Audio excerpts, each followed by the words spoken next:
Baik, Assalamualaikum warahmatullahi wabarakatuh. Dalam bab kali ini kita akan saya akan bahaskan tentang satu topik daripada buku Ciri-Ciri Wanita yang Membawa ke Syurga. Seperti biasa buku ni.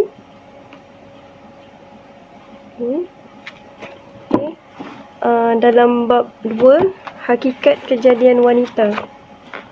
Hakikat Kejadian Wanita. InsyaAllah. A'udzubillahi minasyaitonirrajim. Bismillahirrahmanirrahim. Linnabiyil karimi wa ahlihi kiramil Fatihah. A'udzubillahi minasyaitonirrajim. Bismillahirrahmanirrahim. Alhamdulillahi rabbil alamin. Arrahmanirrahim. Maliki yaumiddin. Iyyaka na'budu wa iyyaka nasta'in. Iyyaka na'budu wa iyyaka nasta'in. Iyyaka na'budu wa iyyaka nasta'in. Ihdinas siratal mustaqim, siratal ladzina an'amta 'alaihim ghairil maghdubi 'alaihim waladdallin. Amin.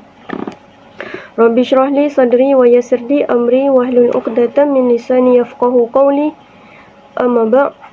Allahumma salli ala sayyidina Muhammad wa ala ali sayyidina Muhammad. Allahumma salli ala sayyidina Muhammad wa ala ali sayyidina Muhammad. Allahumma salli ala sayyidina Muhammad wa ala ali sayyidina Muhammad. Bab 2, Hakikat Kejadian Wanita. Saya bacakan daripada buku ni. Setelah selesai Nabi Adam AS dijadikan Allah dan setelah ditiupkan roh ke dalam jasadnya, maka menjelmalah satu perasaan di dalam hati kecil Adam. Perasaan itu ialah rasa sunyi, berada seorang diri tanpa teman hidup. Adam AS pun berdoa agar Allah SWT isikan kesunyian hatinya. Lalu Allah menciptakan seorang lagi manusia yang berbeza jenis jantina sebagai pasangannya. Keadaan fizikal, watak dan sifatnya berbeza dengan Adam. Adam pun memanggilnya dengan nama Hawa. Menurut riwayat hadis, bahawa Hawa dijadikan daripada tulang rusuk Adam sendiri. Sabda Nabi SAW yang bermaksud, baik-baiklah kamu berpesan, yakni mendidik Hawa, kerana mereka dijadikan daripada tulang rusuk yang bengkok. Kerana kalau kamu lakukan, yakni mendidik secara kasar paksaan, pasti mereka akan patah. Sebaliknya, jika kamu biarkan, yakni tidak mendidik, maka mereka akan terus bengkok. Kerana itu didiklah mereka secara lemah lembut. Riwayat Bukhari dan Muslim. Mengingatkan kejadian wanita daripada tulang rusuk yang bengkok dan mudah patah kalau berkasar. Oleh itu, dalam memimpin dan mendidik Hawa, Allah SWT dan Rasulnya mengingatkan kepada kaum lelaki agar mendidik mereka dengan lemah lembut dan dengan penuh kasih sayang. Firman Allah SWT, Ya a'udzu billahi minasyaitonir rajim. Bismillahirrahmanirrahim. Ya ayyuhallazina amanu la yuhillu lakum an tarisun nisaa karha wa la ta'dhuluhunna litadhhabu bi ba'd ولا تعضلوهن لتذهبوا ببعض ما آتيتموهن إلا أن يأتين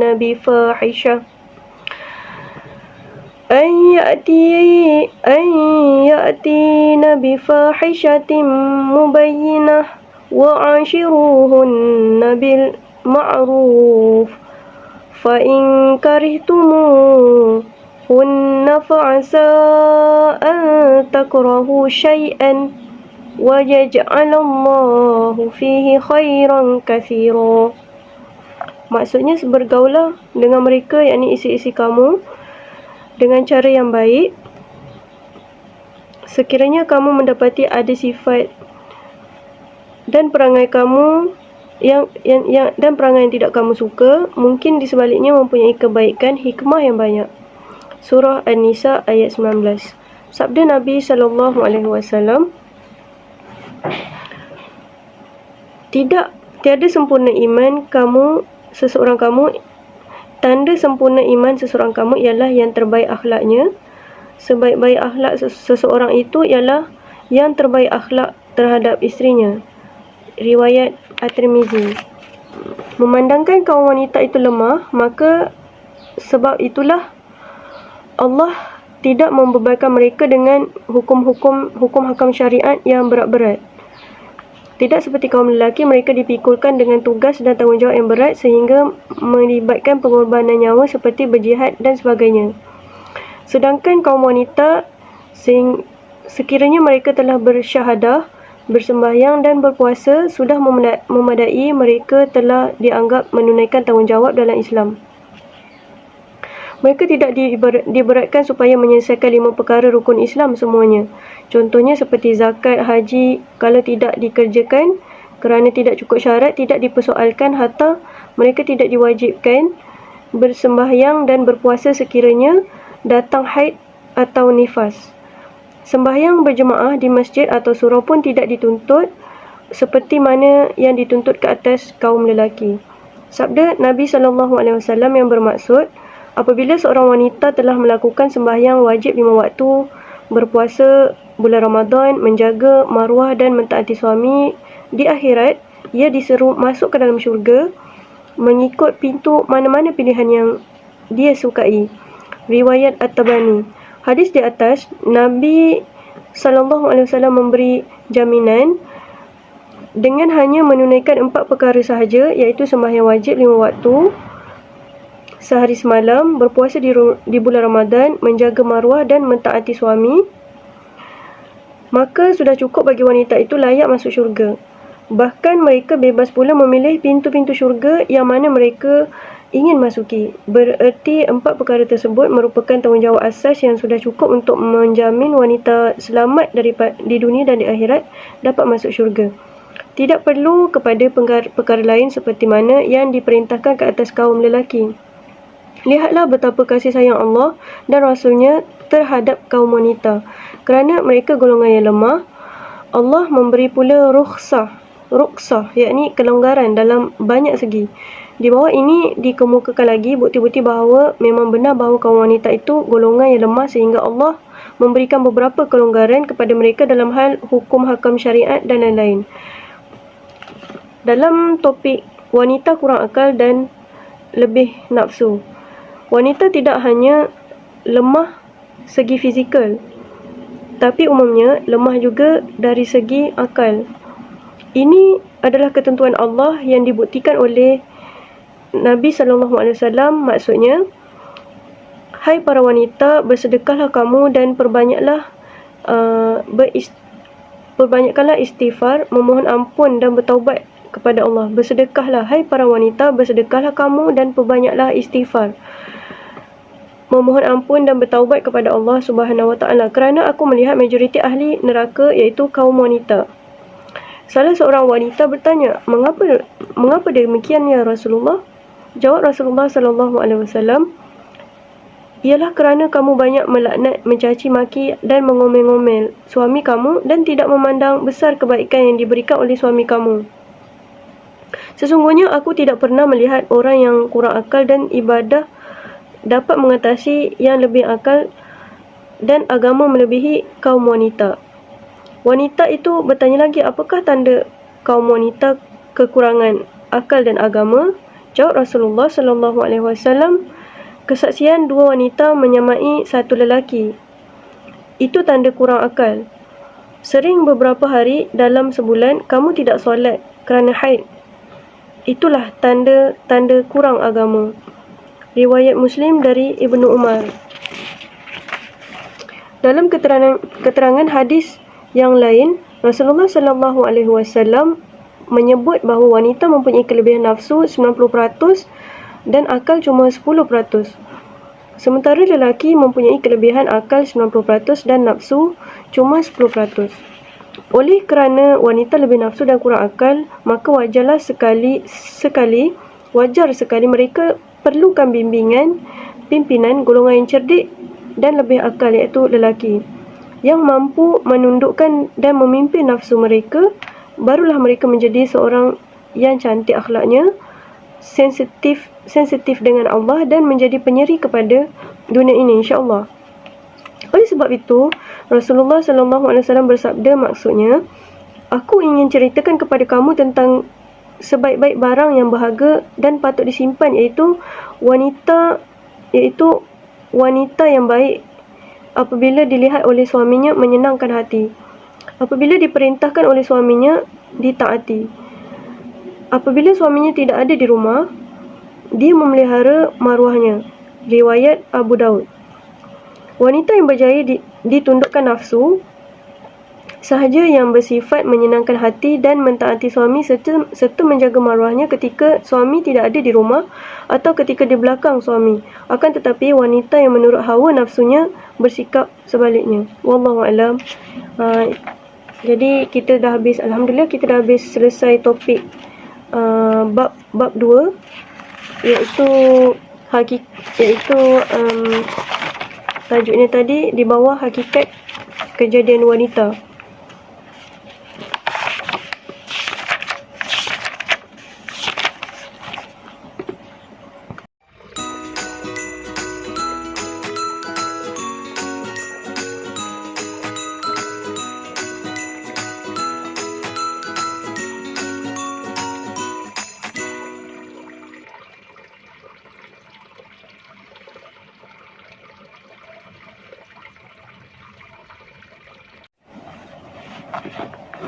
Pada kali ini kita mengambil contoh cerita daripada Sayyidatina Aisyah binti Abu Bakar, insya-Allah. Sebagai isteri dan ibu kepada kaum mukminin, beliau memainkan peranan penting dalam menyelesaikan permasalahan yang berkaitan dengan wanita. Banyak hadis Rasulullah SAW disampaikan oleh beliau dan digunakan sehingga hari ini. Orientalis menggambarkan Rasulullah SAW sebagai tidak adil kerana menyaingi Sayyidatina Aisyah lebih dari isi-isi yang lain atas dasar kecerdikan dan keperawanannya.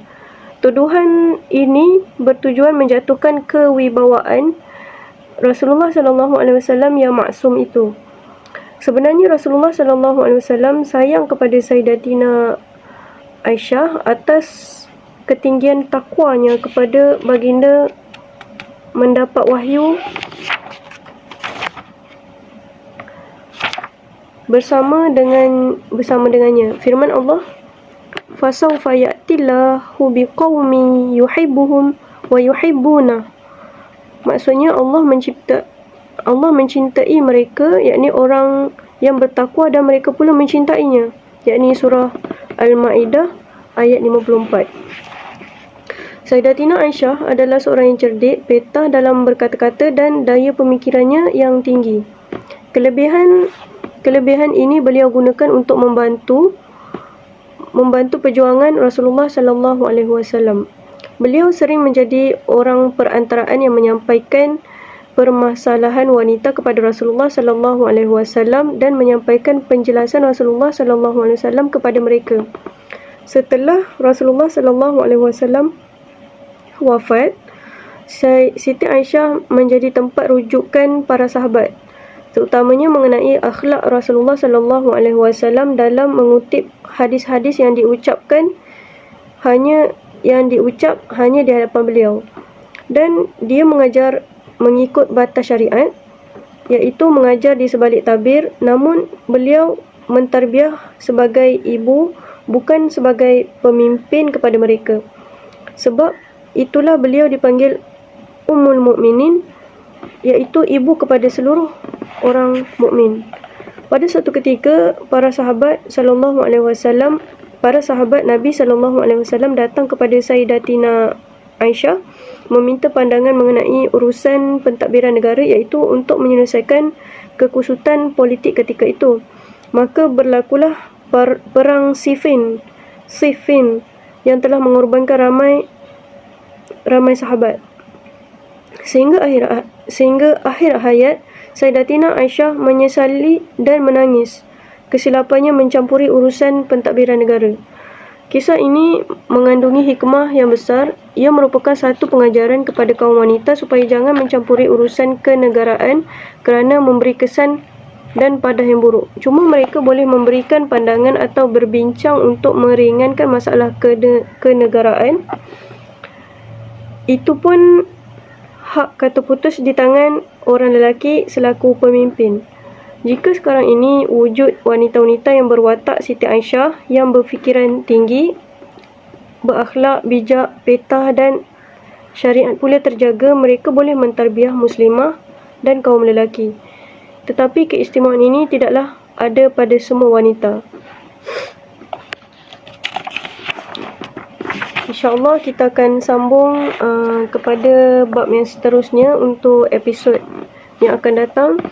Semoga, saya doakan semoga tuan-tuan semua, kawan-kawan semua dirahmati Allah, hidup diberkati, dijauhkan dari bala musibah, dipermudahkan urusan mencari rezeki seharian. Amin, amin, amin ya rabbal alamin.